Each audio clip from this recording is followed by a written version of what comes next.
Un style inapproprié de gestion d'une équipe affecte la communication entre les dirigeants et les employés travaillant dans l'entreprise. Une interaction bien structurée est une voie directe vers la prospérité. Cependant, tout n'est pas aussi simple qu'il y paraît. Maintenir un esprit moral est une tâche difficile. Comment s'y prendre ?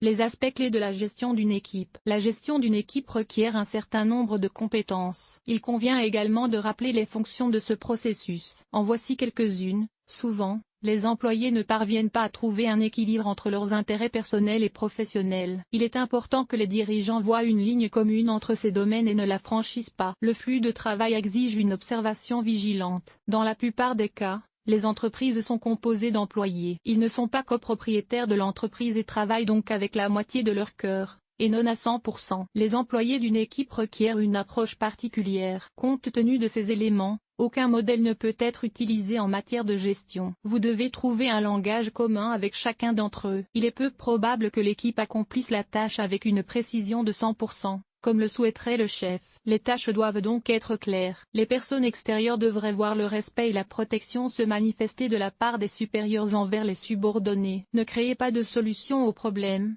Ne commentez pas les manifestations publiques. Les décisions sont prises au sein de l'équipe. Le manager n'a pas à expliquer sa décision à ses subordonnés et à trouver des excuses. Si une telle situation se présente, il est préférable de traduire la conversation par la manière dont ces derniers s'acquitteront de leurs obligations. Les personnes situées en bas de l'échelle ne sont pas des amis ou des membres de la famille. Ils occupent un échelon inférieur dans l'échelle des carrières. Ne l'oubliez pas.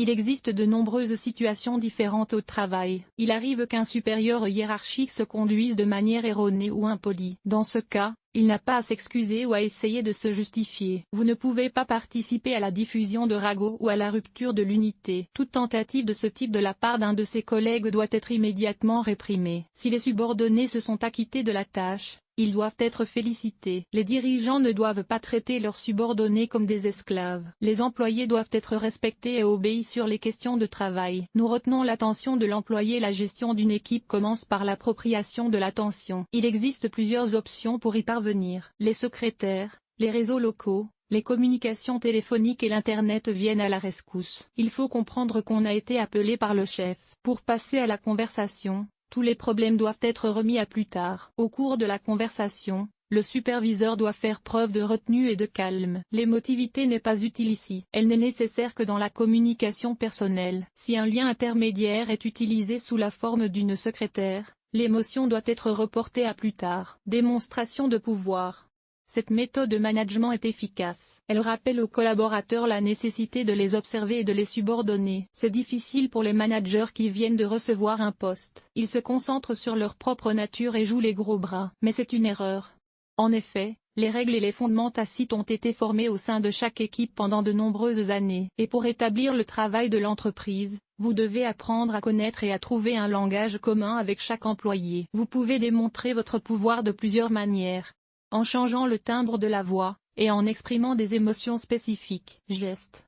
L'exemple d'un employé qui se rend à la tête d'un directeur illustre bien ce phénomène. Dans une telle pièce, il y a généralement beaucoup de meubles, dont un grand bureau et la chaise du patron. Ce dernier, à lui seul, témoigne de sa position dominante. En invitant ses subordonnés à passer et à s'asseoir, le chef exprime certaines émotions. Celles-ci permettent de comprendre son humeur et le ton de la conversation. Le comportement vous renseigne à ce sujet. Il affecte chaque employé différemment. Formuler correctement le problème. C'est une autre façon de gérer son équipe. La tâche qui lui est confiée doit être énoncée clairement et sans ambiguïté. Il n'est pas nécessaire d'étirer l'explication sur plusieurs heures. Il est préférable d'être bref et concis. Cela simplifie et réduit l'exécution des tâches. Les tâches doivent être énoncées sur un ton professionnel calme. Ne mettez pas l'équipe sous pression avec des émotions. Une exception est faite lorsque les tâches doivent être exécutées rapidement. Dans ce cas, il est conseillé d'augmenter légèrement le ton et de donner à la voix un caractère dramatique. Fixer des tâches appropriées. Chaque employé doit connaître ses tâches. C'est la clé d'une coopération mutuellement bénéfique et de la réussite. Il doit également comprendre les exigences d'un chef. Pour ce faire, il doit formuler clairement des objectifs et indiquer comment les atteindre. Le patron constitue des équipes pour deux types de tâches. Cadre temporaire. Pas de temps pour l'exécution. Les premiers travailleurs s'en sortent sans problème. Ils comprennent que leur mise en œuvre nécessite un certain délai et s'efforcent de le respecter. Avec le deuxième type de tâche, Ils doivent travailler jusqu'à l'achèvement. Parfois, elles doivent même être améliorées. Les responsables doivent se prononcer avec précision sur la tâche elle-même et sur les conditions de sa mise en œuvre. Probabilité d'erreur. Le chef d'entreprise voit toujours la situation d'en haut. Il sait comment atteindre les objectifs fixés aux personnes et les erreurs qu'elles peuvent commettre. Il est toujours préférable d'en informer les employés. Vous devez le faire de manière calme et posée. En cas de mauvais travail, vous devez parler des raisons externes qui le compliquent. L'approche décrite en matière de gestion et de résolution des problèmes présente deux avantages. Premièrement, les flux de travail sont optimisés. L'équipe est préparée aux difficultés. Deuxièmement, le comportement du dirigeant témoigne de la confiance. Motivation et résultats possibles lors de la définition des tâches de l'équipe. Les avantages et les conséquences de la solution doivent être clairement énoncés. En outre, les premiers doivent être associés à des émotions positives et les secondes à la déception et à la tristesse. N'oubliez pas que chaque employé nécessite une approche individuelle. Certains sont touchés par le bien, d'autres sont peu motivés. Les conversations avec l'équipe doivent toujours se terminer sur une bonne note. Félicitez les travailleurs en mentionnant les fonctions spécialisées qui les aident à atteindre leurs objectifs. Cela les inspire et les encourage à faire tout ce qui est en leur pouvoir. Une bonne motivation est la clé du succès. La communication professionnelle des dirigeants. La gestion d'une équipe fait peser de lourdes responsabilités sur le dirigeant. Il doit non seulement gérer le travail de l'entreprise, mais aussi formuler des exigences, sanctionner et licencier les mauvais comportements. Quels sont les moyens et les méthodes pour y parvenir? Comment punir correctement? La psychologie du management suggère que les supérieurs hiérarchiques sachent comment avoir ces conversations subtiles avec leurs subordonnés. De plus, elle tient compte d'un certain nombre de principes. Lorsqu'une faute n'a pas été identifiée, elle ne peut être punie ou condamnée. Une mauvaise performance professionnelle n'est pas toujours le fait d'une seule personne. Il faut savoir qui a donné la tâche, qui a fourni le matériel et qui a contrôlé le processus. Souvent, les employés n'ont pas eu la possibilité de tout faire. Il est important que les dirigeants puissent reconnaître ce qu'ils ont fait de mal. Les conversations sur les violations doivent être personnelles. Les critiques publiques ne sont pas acceptables. Les dirigeants doivent expliquer aux employés, dans un langage simple, ce dont ils sont responsables. Des faits et des preuves doivent être fournis. Il est important d'écouter attentivement l'explication. À la fin, vous pouvez féliciter la personne et lui donner l'assurance que tout échouera la prochaine fois. Les managers doivent expliquer aux employés, dans un langage simple, ce dont ils sont responsables. Dans ce cas, en plus de fournir des faits et des preuves, vous devez écouter attentivement l'explication. De son côté, l'employé peut être félicité et convaincu que tout échouera la prochaine fois. La sanction doit correspondre à la gravité de l'infraction. Elle doit être la même pour tous les membres de l'équipe, quel que soit le poste occupé. Tâche clé de la gestion des ressources humaines de l'organisation: déterminer les besoins de vos employés. Aider les novices à se familiariser avec l'équipe. Sélectionner les travailleurs avec compétences. Encourager les échelons de carrière. Motiver correctement.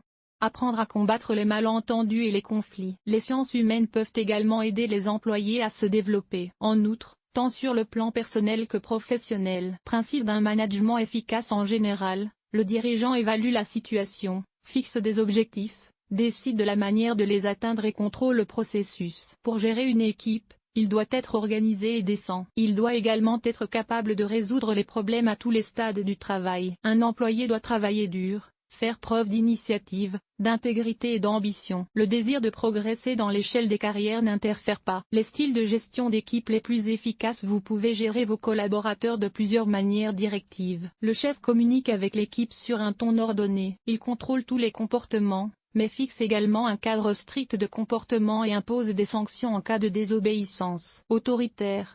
Les employés comprennent la stratégie de développement de l'entreprise, voir leur perspective. Le management est rigoureux mais juste. Les leaders sont des exemples. Il y a un point négatif à cette approche. Sans confiance dans le chef, l'interaction au sein de l'équipe est impossible. Les travailleurs exécutent des tâches mais ne sont pas enthousiastes. Le partenariat. Il s'agit d'une relation harmonieuse entre le chef et le subordonné. L'atmosphère est amicale. Cependant, les employés ne cherchent pas à améliorer les flux de travail. La communication au niveau du partenaire n'est donc bonne que si elle permet de résoudre les conflits. Démocratique.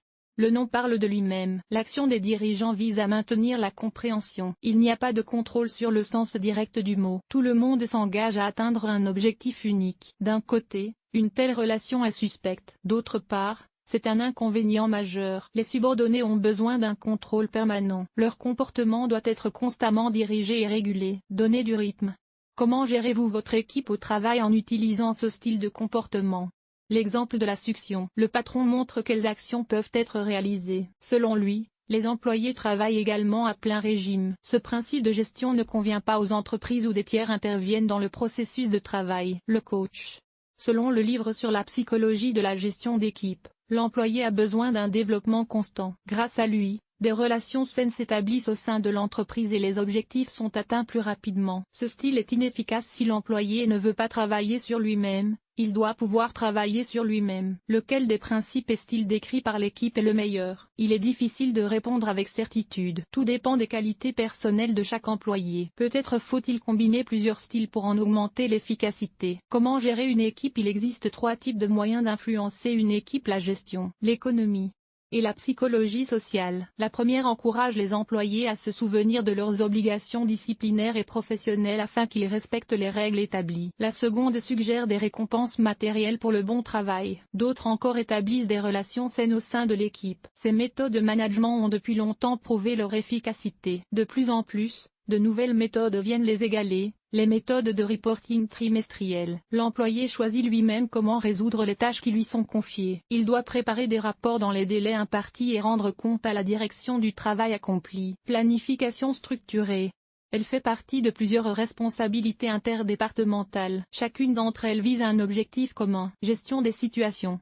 Les solutions aux problèmes sont utilisées par étapes. L'analyse fonctionnelle des coûts. Dans le cadre de cette gestion, des spécialistes prennent en charge la fonction de chef. Ils évaluent la cohérence du travail de l'équipe et suppriment les liens inutiles. La méthode des réunions créatives s'impose. Le chef discute avec l'expert du travail de l'équipe et choisit la meilleure façon de le gérer. Il ne s'agit pas ici de manifestation de pouvoir. L'objectif de la conversation est de motiver les employés et de les encourager à travailler de manière encore plus fructueuse qu'auparavant. La gestion d'une équipe est un travail qui exige de l'attention et de la flexibilité. Il est important que les subordonnés se souviennent de leur subordination et maintiennent une compréhension mutuelle entre eux. Les dirigeants doivent définir correctement les tâches et les motiver à les accomplir.